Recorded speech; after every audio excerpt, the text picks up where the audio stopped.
Willie D Live. When you and Lyric were growing up, what kind of private conversations y'all would have that you could share right now? Because y'all spent a lot of time together. It was you and Lyric. Yeah, it was me, my sister, my mom, and my grandma. Well, I'm talking about Like as far as like 24/7. the little ones. The little ones. When y'all were together, y'all slept in the same room together, I'm assuming. No. Y'all didn't sleep in the same room together? No. Oh, y'all had a big house. That's right. Yeah, my bad. My bad. Y'all Kenny money. wanted to stop at child support, but Tami was gonna make sure. Tami was gonna make sure kids was straight. Okay. Y'all money, man. Y'all come from that money. She was gonna man. figure out a way. Yeah, okay. Y'all But, come from that money. But y'all spent a lot of time together. So Yeah, we did. what kind of like dream type of conversations y'all may have had? I remember we wanted to be a rap duo at a time. So she was like the singer of it. I was the rapper of it. We might have been like, we was probably like 12, 13. Mm-hmm. And I think that was the first time. I feel like that was probably the time that we bigged each other up the most. Yeah. Because we were both kind of like, okay, well, you got to do this right, and then I got to do this right so that it's the perfect song. Of course, it never went anywhere. But, I think that was where because we've always been, what is the saying people say? We've been night and day. Mm-hmm. So we're like totally different. I'm not even going to lie. Like, I'm tatted up. She has, I think, one tattoo. You know what I'm saying? She's in law school. I'm the one that you going to catch on Instagram maybe cussing somebody out. We're like totally different. So You're the one she might have to defend one day. That's what I tell her. I'm like, thank you so much for getting in law school because I'm going to need it. Yeah. But, we're polar opposites. I'm not even going to lie. But I think when we did our music, that was like the one time that it was like we understood each other, I guess you can say. Yeah. But I don't remember the private. I know I didn't really answer your question. I don't really remember the private conversations. I just know at that time we was really like bigging each other up. Like, oh, you sound good, girl. You dope. Let's Right. keep going. Things like that. Movies. Mm-hmm. You've been getting your acting chops on lately. Yes. Did you watch Girl in the Closet on Lifetime? I watched Girl in the Closet. Okay. Y'all gangsters, Yeah, man. we was gangster. Y'all straight up gangsters. We was gangster. Y'all had some fun doing that, huh? We It's kind of did. fun, We right? did. Because you kind of really stepping out of your... Hey, y'all... Yeah, we were... It was, you know why it was so good? Because it was so believable. Right. It's people out there that's like that, There really for real. is. Yeah, it really is. Man, And it was y'all crazy. Do y'all own people bad, man. Yeah. I was like, dude, y'all people bad. It was crazy because there was a scene where I had to slap one of the girls. So Yeah. they ended up taking it out when it aired on Lifetime. But I was like, yo, this is crazy. Like, that people are going to see me in this, like, slapping people down, throwing people against the walls. Like, it was crazy. I was like, they need to do an unrated version. You know when they do the deleted scenes and unrated version? Because I was like, yo, it got real worse. But I guess for Lifetime, they probably watched it and was like, what is y'all doing? No, we can't have all this, you know. But yeah, we were thugging in the movie for sure. The role that you played was the original role that you set out to play? Yes. So that's what I auditioned for. Yeah. And it was crazy because a lot of people think I got it because of my mom. Let me clarify this. My agent told me to read for the role. Mm-hmm. My mom had already been casted in it. Remy Ma had already been casted in it. I was like, oh, I want to play the daughter. Mm-hmm. And I thought, I'm not going to lie, I was like, this would be dope too because I really am her daughter. Right. But she had no dealings with that at all. She was still going to do that movie if I wasn't in it. Right. She was already cast in it. So I ended up reading for it and they just felt like I did a great read. And they were like, it's going to be way easier with the chemistry. Mm-hmm. On set, it's like if Tami gives Jazz a look, Jazz gonna already know, okay, we're gonna read off each other because this is really my mom. Right. So, yeah. Yeah, I'm having flashbacks right now. Yeah. That's cold what you did to your little cousin. Yeah, it was crazy. That was cold-blooded, man. Crazy. That's cold-blooded. Lord forgive what she know what she do. Yeah. So any other movies coming up? Yes. So I can't say the network yet, but I actually leave in 2 weeks to go film another movie for a big network as well. Okay. So, and then I'm on a movie called Armstrong. Shout out to the writer and director Trey Williams. So Armstrong is out on Tubi and Prime, and we're about to do Armstrong 2. What? Yeah. Now, what kind of role you playing? So in that one, that was where I was kind of getting my feet wet. So that came before the Lifetime movies. So I was just the best friend. Yeah. But I read for that role, and I wanted to get that role because it was easy for me. I was like, look, don't give me too much.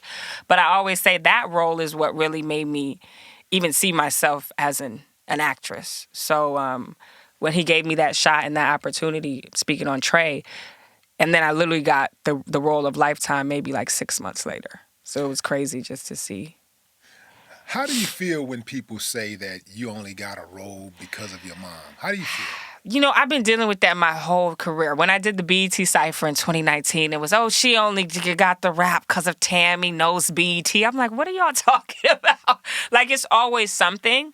So what my mom always tells me is just make sure your talent shines through, because then people can't deny that. You know, I always say my mom can probably get me in any room in the industry. I'm not going to lie on that. But my talent is what keeps me there. Yeah. How many celebrity kids you know that ain't doing nothing? Huh. You know what I'm saying? Like, let's be real. Yeah. Like, there's a lot of them who are not doing. I went to school with more than half of them who are not doing. They just live off their parents' money. Where it's one of those things where I'm sure they probably said, well, Mom, I want to rap. I want to sing. But the talent don't keep them there. So at the end of the day, the talent is what's always going to make the consumer want to buy into you. So, I mean, I think that's why. I know that's why I get the opportunities I get. So do you embrace it or do you detest it? I love it. I love it because I can sit here with you who's, to me, a Houston legend. And what did you say? I love your mom. I love Tami Roman. So why would I hate on that? You get what I'm saying? Why would I be mad at that? Right. Now, we could have done this interview. You leave and say, man, I don't like her daughter. Her daughter, nothing like her mama. But okay, you at least sat with me and got to know me. You know, so I don't hate it at all. My mom is amazing. But full transparency, I already like you and love you before this. You know? But what's wrong with nepotism? What's wrong with black people being able to benefit from their parents' labor? Right. You know, that's what everybody wants anyway. I mean, this is why we do the work that we do. Yep. I know that's why I put the work in I work in, so that my kids don't have to work as hard as I did. They don't have to go in as hard as I can. Now, as far as like being appreciative of what they have and respecting all of that, you know, those are things that you have to make sure that they have. Those are the intangibles they need to have. Yeah. But I absolutely, if I had a rich daddy or something like that. Hey, Dad, put me in the door, man. Look here, man. Introduce me to such. I got it from there. Exactly. Introduce me to whoop whoop. I got it from there. You know. Yeah, so I just had this conversation with my son. You know, a couple of weeks ago. We just talked about this. I was like, man, I just asked him dry. I just dry asked him, you know, what is it like being my son? You know, and how do you move when you're moving? You know, do you do you drop my name? And he said, well, sometimes I said, no, you need to drop it all the time. I love it. Drop it every chance you get. Right. If you know, like, why make let me tell you something. Everybody use what they got to get what they want. Yeah. So if you got something, look, if some pretty girls are standing in line at the club and the bouncers, come on in, they not gonna be like, have you ever saw pretty girls just one time go, no, that's okay. No. Let them go. They were standing in line first. And, you know, I don't want to go. We're just going to stand back and get back in the back. They be like, yeah, exactly. Like, no, everybody uses what they got to get what they want. So why would you make your job any harder? Why would you make acquiring something, getting something accomplished harder than it needs to be? Yeah. That don't make any sense to me. Like, we have to get used to the idea of nepotism. These white folks been doing it for years. I was just about to say that. They've been doing it for years. We look at it and we respect it. Yeah, exactly. Look at Donald Trump. You know, his old man gave him, $10 million or something to get in the door. And everybody's mama got some respect to show him. Yeah, that's true. Yeah, I'm cool with that nepotism stuff. You know, I am too. Yeah, I wish like hell that I could have taken advantage of it in my youth. I'm like, you supposed to set your kids, your family up to win. Yeah. You know, but I was just having this conversation too, where I feel like black households, the only house, well, one of the few where when you turn 18, you're grown now, get out of my house. I think it starts there, where it's saying, hey, stay here, save up your money, stack up, do what you got to do, get your career, your foot in the door, and then go. Even if you 24 or 25, I'm not saying be a couch potato. Yeah. But, you know, I loved the fact that my mom left the whole house to me and my sister.